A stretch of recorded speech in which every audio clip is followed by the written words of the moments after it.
Hi. So I have another question today, and that question is, if we have fulfilled our purpose, do we die? Well, the answer is no. But first, I want to circle back and talk about soul purposes, soul commitments, and life purposes. We all know that we have this physical suit here that we get to have while as long as we're breathing. That's what keeps it alive, is we have to keep breathing. When we stop breathing, we stop living. So in that respect, we have this other form of humanity that is, people call it soul, life, spirit, essence. You can call it whatever you want, but it's the piece of you that makes you you. It's your core of energy, so to speak. And I talked about earlier how people have this field of energy created essentially by their heart muscle and their brains. It's actually a generator, and it goes out beyond your body. And then you have this little energy that's you, and it floats somewhere within the field, hopefully, usually within the physical containment, but sometimes it floats outside.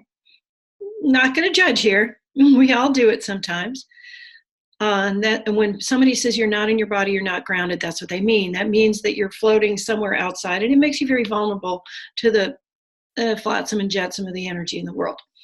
So when we get to have this physical thing, there is some sort of agreement, some sort of choosing, some sort of moment when we're in what I used to call as a child, the next place. Some people call it heaven. Some people call it up in the universal oneness of all. It doesn't really matter what you want to call it. I just call it the next place, because that's the next place you go after you die. I don't know. What did I know? I was a little kid when I named it that, but it seems as good a name as any. So when you're up there, there's a lot of people, and I don't know about people, but there's a lot of units of souls, so to speak. And you get to choose, you get to decide based on your learning, what you want to experience, what's going on. And from my personal memory, you don't really have to, spend a lot of time thinking about, at least I didn't. And you just say, oh, that looks good, let's do that. So you have an agreement, so to speak. You have an agreement. So I made an agreement to come down here and learn as much as I could about unconditional love, and to learn as much as I could about helping people and telling the truth. That's what I agreed.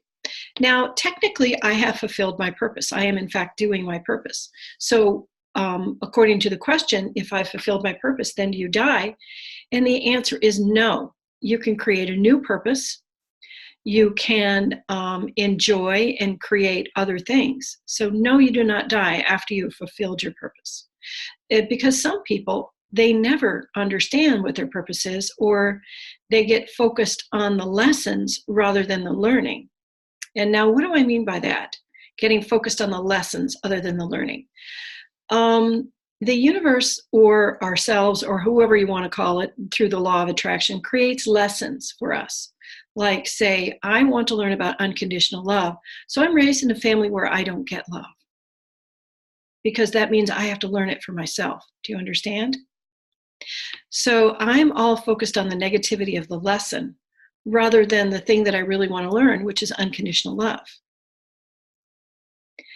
And unfortunately, that's the way the universe works. I want to learn about great relationships.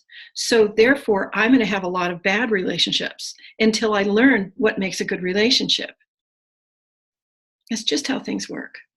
So oftentimes people get focused on the lesson and not the learning.